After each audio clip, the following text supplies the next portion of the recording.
तर बघा, आपण इथे परीक्षेचा आराखडा मांडण्याचं काम केलेलं आहे. या आराखड्याच्या माध्यमातून काही स्टॅटिस्टिक्स समजून घ्यायचं आहे आपल्याला.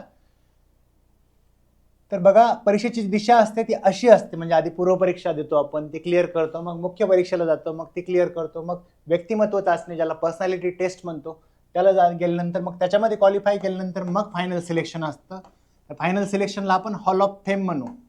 Hall of fame. आता आपण जरी नाही म्हणलं तरी सोसायटी आणि सोसायटल स्टँडर्डनी ठरवलेलं आहे की बाबा गव्हर्नमेंट जॉब आणि त्याच्यामध्येही गव्हर्नमेंट सर्व्हिस आणि त्याच्यामध्येही क्लास 1 गॅझेटेड पोस्ट म्हटल्यानंतर हॉल ऑफ फेम मध्येच कन्सिडर केलं जातं. तर हे हॉल ऑफ फेम असं कन्सिडर केलं आपण. तर ओव्हरऑल स्टॅटिस्टिक्स बघितलं तर पूर्व परीक्षेला एक 3.5 ते 4 लाख विद्यार्थी अपीअर होतात. मागच्या काही वर्षांचं स्टॅटिस्टिक रेफरन्स पॉईंट मानला आपण तर त्या 3.5 ते 4 लाख विद्यार्थ्यांपैकी एक 3.5 ते 4,000 विद्यार्थी मुख्य परीक्षेला क्वालिफाय होत असतात. आणि या 3.5 ते 4,000 विद्यार्थ्यांपैकी व्यक्तिमत्व चाचणीला 1,000 ते 1,200 विद्यार्थी असतात. आणि या 1,000 ते 1,200 पैकी जेवढ्याही वॅकन्सी असतील तुमच्या, म्हणजे आता सपोज 340 आहेत, हे एक्झाम्पल म्हणून घेतोय आपण, कारण पूर्वपरीक्षेपर्यंत आजही अपेक्षा आहे आपल्याला.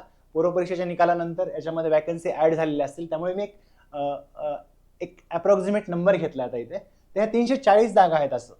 तर बघा, ही जी रेस सुरू होते ना, याला जर 100% मांडलं आपण, 3.5 ते 4 लाख विद्यार्थ्याची परीक्षा देतात, त्यातून 3.5 ते 4,000 विद्यार्थी मुख्य परीक्षेपर्यंत येतात, म्हणजे हे 1%च आहे बघा. 3.5-4 लाखापासून सुरुवात झालेल्या 3.5 ते 4,000 विद्यार्थ्यापर्यंत आले मुख्य परीक्षेला. म्हणजे एका स्ट्रोकमध्ये तुम्ही मुख्य परीक्षेमध्ये जाताय, म्हणजे 100% मधून 1% मध्ये पोहोचता तुम्ही एका स्ट्रोकमध्ये. तो स्ट्रोक आहे पूर्व परीक्षा क्लिअर करणं. मग बघा, या 1% मधून पुन्हा 2/3 बाहेर पडतील, 1/3 पुढे जातील,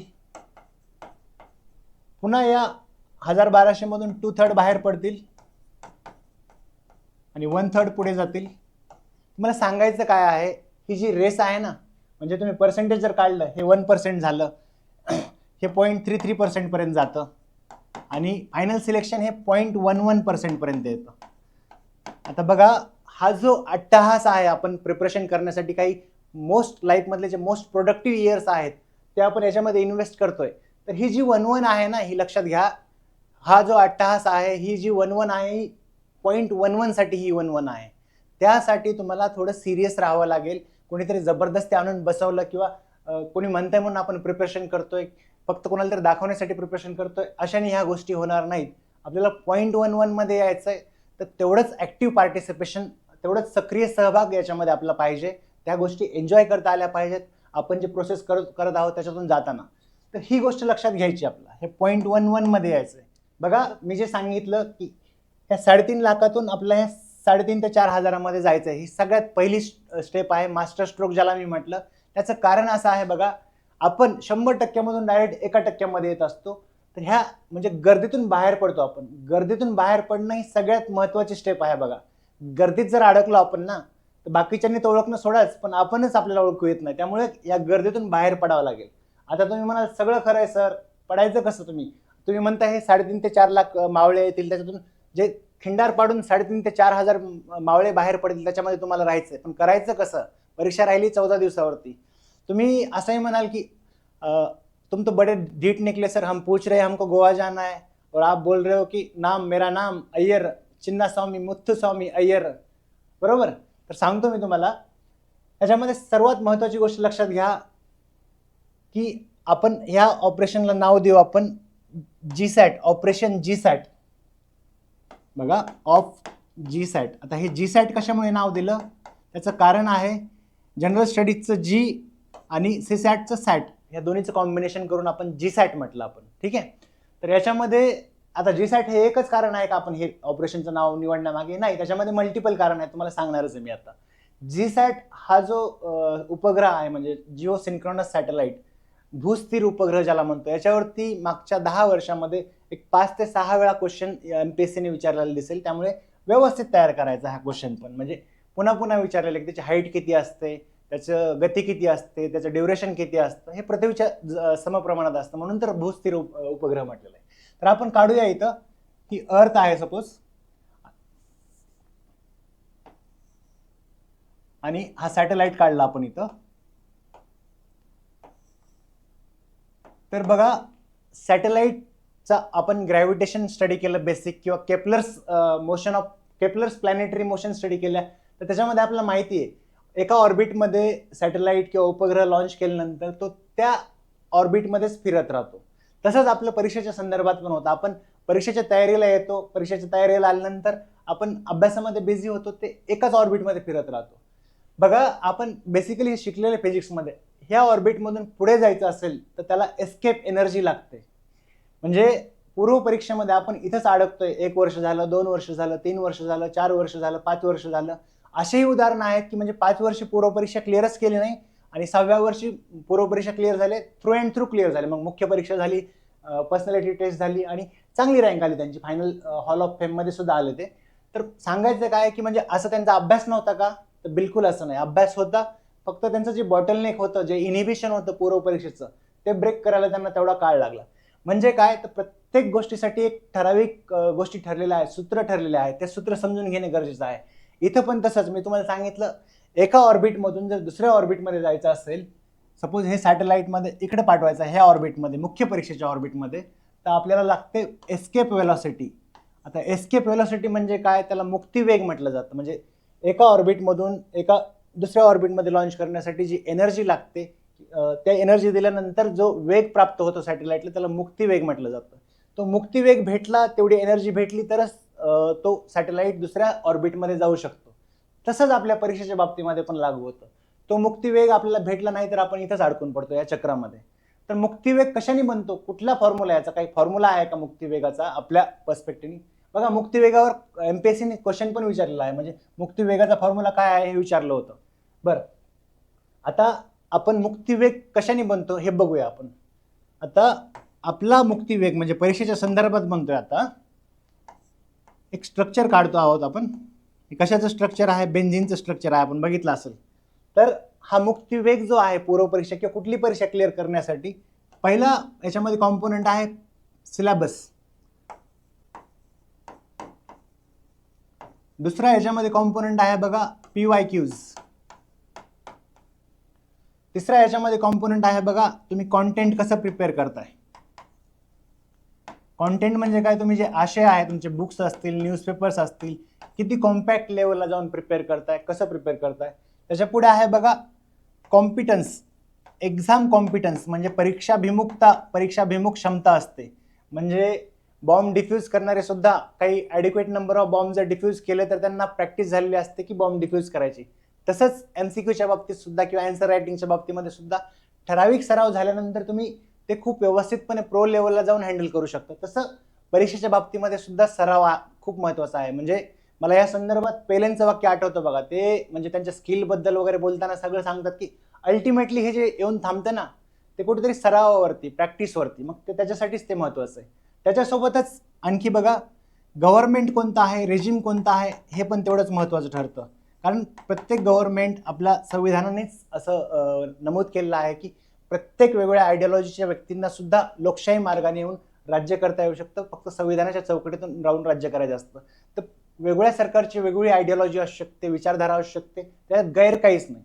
तर त्याच्यामध्ये मग प्रत्येक गव्हर्नमेंटची जे आयडियोलॉजी आहे, विचारधारा आहे, त्याला अनुसरून काही स्कीम्स लॉन्च केले जातात किंवा काही फ्लॅगशिप प्रोग्राम्स असतात. बघा, जसं की उदाहरणार्थ जनधन योजना. आता जनधन योजना ही फायनान्शियल इन्क्लुजन म्हणजे वित्तीय समावेशनासाठी तयार केलेली योजना आहे.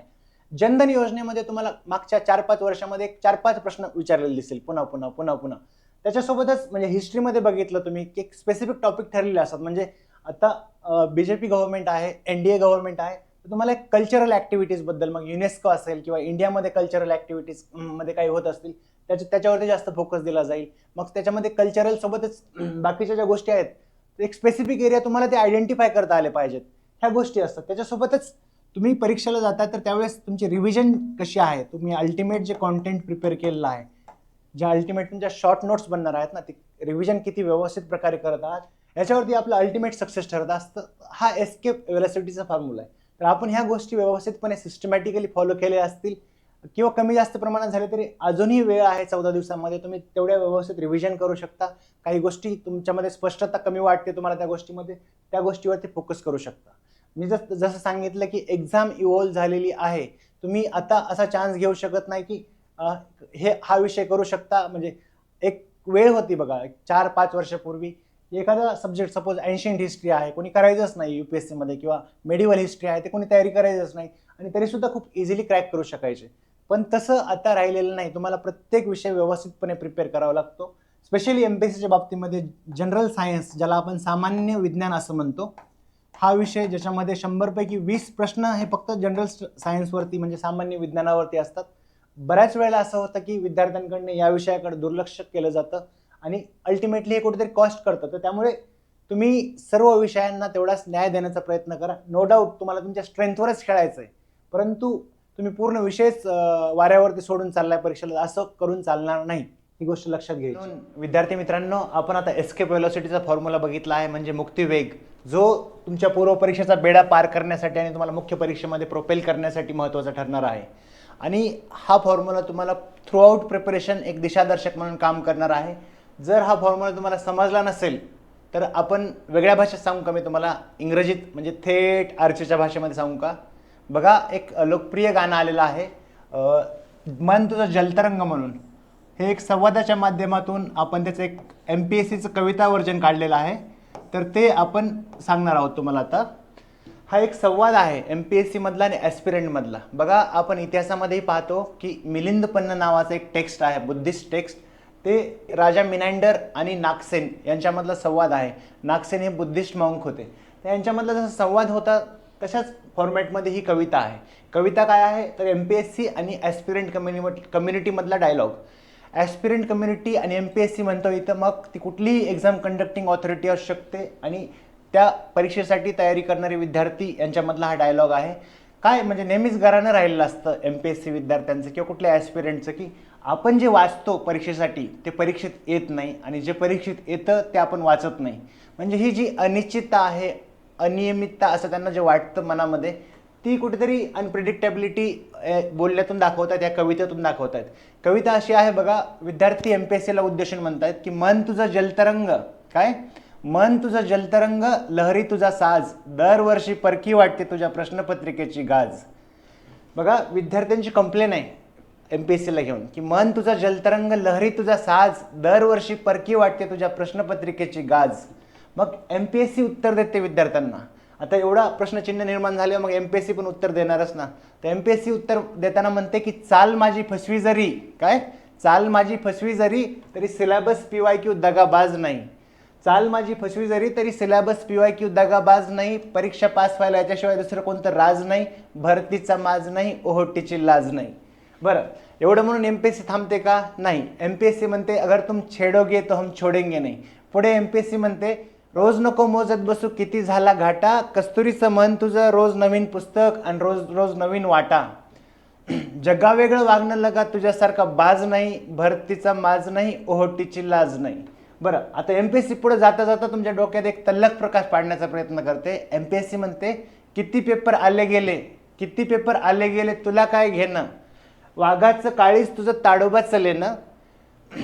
आणि तुझ्या प्रिपरेशनमधली कन्सिस्टन्सी, म्हणजेच तुझ्या प्रिपरेशनमधलं सातत्य आणि आवाजपुनव दोन्ही काय, काल होती आज नाही. भरतीचा माज नाही, ओहोटीची लाज नाही. I hope message is very much loud and clear from the side of MPSC. मित्रांनो, आता आपण एस्केप वेलोसिटी म्हणजेच मुक्तिवेगाचा फॉर्म्युला बघितला. याच्यामध्ये बघा, मुक्तिवेग हा तो वेग आहे जो आपल्याला पूर्व परीक्षेच्या बेड्यातून मुख्य परीक्षेमध्ये घेऊन जाईल. आणि याचे कॉम्पोनंट्स हे आपल्याला व्यवस्थित लक्षात घ्यावे लागतील, कारण हेच कॉम्पोनंट्स तुम्हाला थ्रूआउट तुमच्या प्रिपरेशन जर्नीमध्ये एक दिशादर्शक म्हणून, गाईड म्हणून काम करणार आहेत. आणि अजून जरी गोष्टी समजल्या नसतील, कारण तुम्ही जनजीचे रिप्रेझेंटेटिव्ह म्हणल्यावर तुमच्या भाषेमध्ये बोलावं लागेल, तर सॅक्रेड गेममधला हा सीन घेतलेला आहे बघा आपण. सॅक्रेड गेममध्ये हे आहेत गणेश गायतोंडे भाऊ आणि हे आहेत बंटी भाई. आणि बंटी भाईंना गायतोंडे भाऊचा अचानक फोन येतो, आणि हे बंटी भाई जे आहेत ते कांताबाईसोबत इथं कॅरम खेळत बसलेले असतात. आता फोन बघितल्यानंतर गायतोंडे भाऊ लगबगीनं बंटी भाई कानाला फोन लावतात आणि विचारतात, गायतोंडे भाऊ तुम कहाँ हो? त्यावेळेस गायतोंडे भाऊ म्हणतात की मैं तेरे से 188 साल दूर हूँ. किती? 188 साल. मग बंटी त्याचे प्रॉब्लेम सांगायला सुरुवात करतो की भाऊ तुम जहाँ पर भी हो जल्दी आ जाओ, यहाँ पर काली चाय में पार्ले जी बिस्कुट डुबा के खाना पड़ रहा है. और पता नहीं है एमपीएससी वालों ने क्यों पुराना सिलेबस छोड़ा है और क्यों नया सिलेबस पकड़ा है, पर अपने को पक्का डाउट है की एमपीएससी वाले अपना एन्काउंटर कर देंगे, इसलिए भाऊ तुम जल्दी आ जाओ. आणि मग तिथं बंटीला आणखी डाऊट येतो. बंटी विचारतो की भाऊ क्या तुम सच में 188 साल दूर हो या 188 किलोमीटर.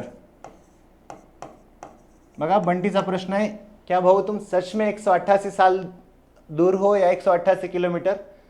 आता भाऊने जे उत्तर दिलं त्याला तिथंच पॉज करू आणि आपण याचं उत्तर देऊ. आता याचं उत्तर असं आहे बघा, जर तुम्हाला हा एस्केप वेलोसिटी किंवा जे रिक्वायरमेंट आहेत परीक्षेच्या ज्या मागण्या आहेत ह्या जर व्यवस्थित माहीत असतील तर तुम्ही या परीक्षेपासून 188 किलोमीटर दूर आहात.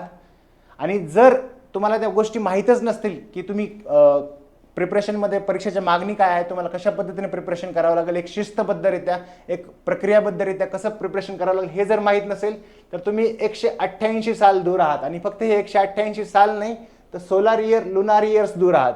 म्हणून हे खूप महत्त्वाचं आहे, हे लक्षात घेणं. आणि तुम्ही जर व्यवस्थित सिस्टमॅटिकली प्रिपेअर केलं, सिलेबस जाणून, ऑर्गॅनिक लर्निंग, कॉन्सेप्च्युअल अंडरस्टँडिंग ह्या गोष्टी व्यवस्थित संकल्पना समजून घेतल्या आणि जे एक्झामसाठी रिक्वायर्ड प्रॅक्टिस आहे, मग ते MCQची प्रॅक्टिस असू द्या, आन्सर रायटिंगची प्रॅक्टिस असू द्या, त्याचं व्यवस्थित इव्हॅल्युएशन केलं आणि मग तुम्ही या प्रिपरेशनमध्ये 188 किलोमीटर दूर पण राहणार नाही, तर ते फक्त 1.88 किलोमीटर म्हणजेच 2 वर्षामध्ये तुम्ही पोस्ट काढून बाहेर पडाल या प्रोसेसमधून. म्हणून हे गोष्ट महत्त्वाची आहे. आता बघा हे लगानचं पिक्चर आपण याच्यासाठी घेतलेलं आहे.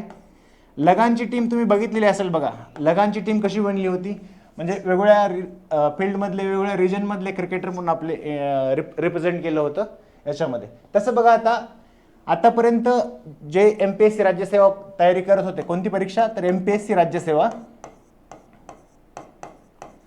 ते तर आता पुढे कंटिन्यू करतीलच, परंतु UPSC वाले जे प्रिपेअर करत होते आतापर्यंत सिव्हिल सर्व्हिसेससाठी तेही आता याच्यामध्ये प्रिपेअर करायला मोठ्या संख्येने उतरतील. त्याचं कारण असं आहे की दोन्ही परीक्षामध्ये एक सुसूत्रता किंवा एक साधर्म्य आणलेला आहे, पॅटर्न सेम केलेला आहे, सिलेबस सेम आहे.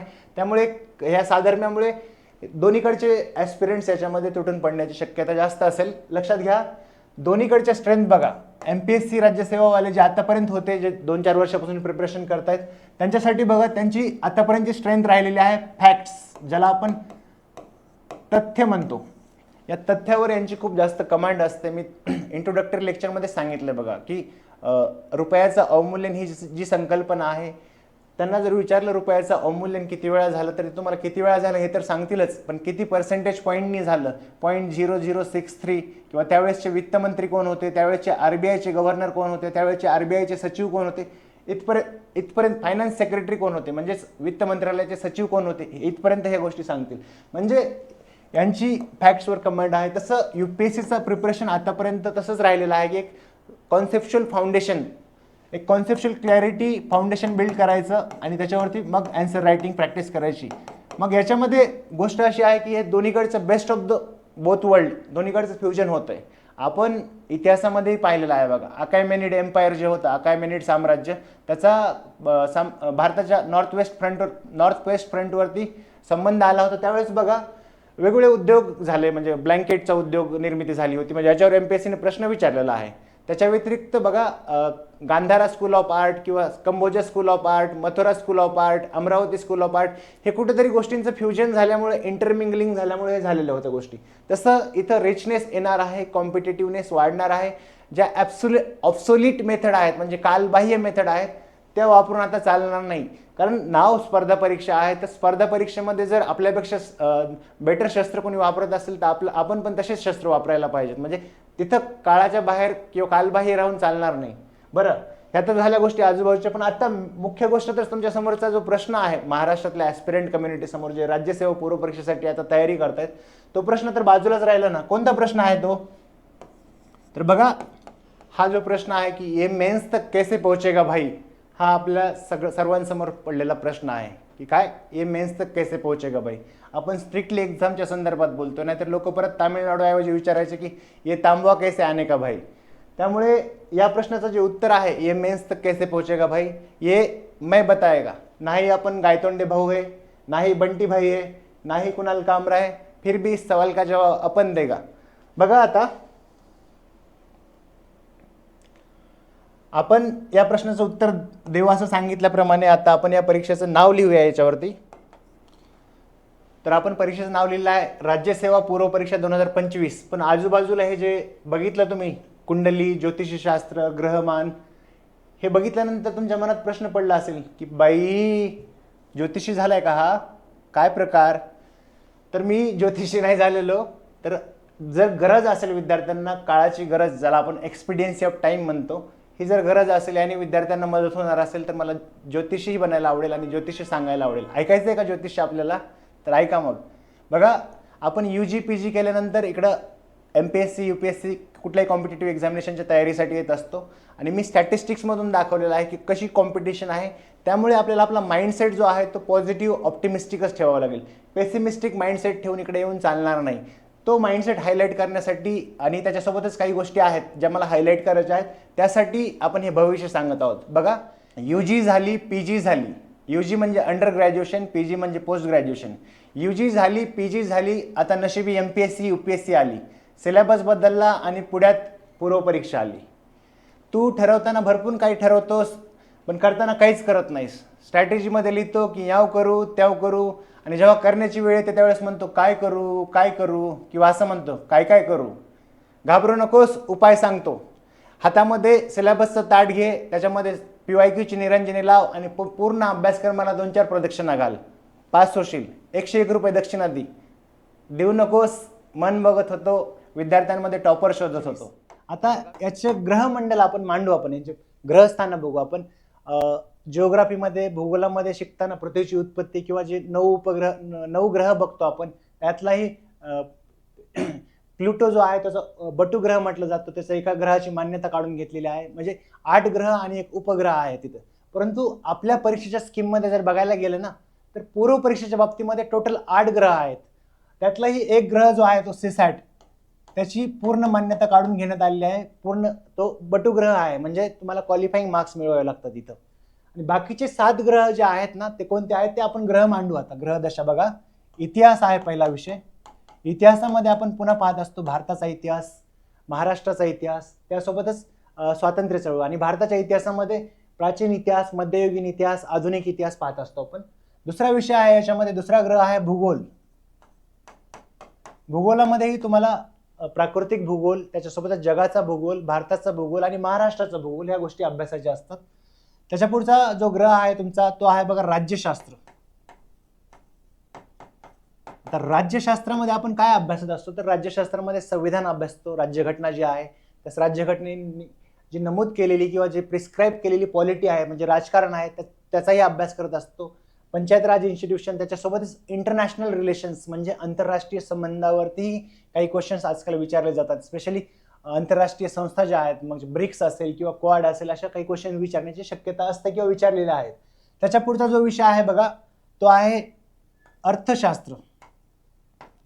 आता अर्थशास्त्रामध्ये कुठले कुठले विषय फोकस केले जातात, कुठले कुठले टॉपिक फोकस केले जातात, हे सगळे जे ग्रह आहेत त्याचे प्रत्येक ग्रह एक एक ग्रह मांडून एक एक घरामध्ये ग्रह बघा. अर्थशास्त्रामध्ये काही घटक इन्क्लूड होतात, ते आपण पुढे पाहणारच आहोत. याच्या पुढचा जो घटक आहे, पुढचा जो ग्रह आहे तो आहे बघा पर्यावरण. त्याच्या पुढचा जो ग्रह आहे तो आहे बघा सामान्य विज्ञान, ज्याला आपण जनरल सायन्स असं म्हणतो. आणि त्याच्यानंतरचा 7वा जो ग्रह आहे तो आहे बघा चालू घडामोडी. आता याच्यामधलं जर वेटेज बघायचं झालं तर प्रत्येक याच्यामधून 15-15 प्रश्न येतात तुम्हाला.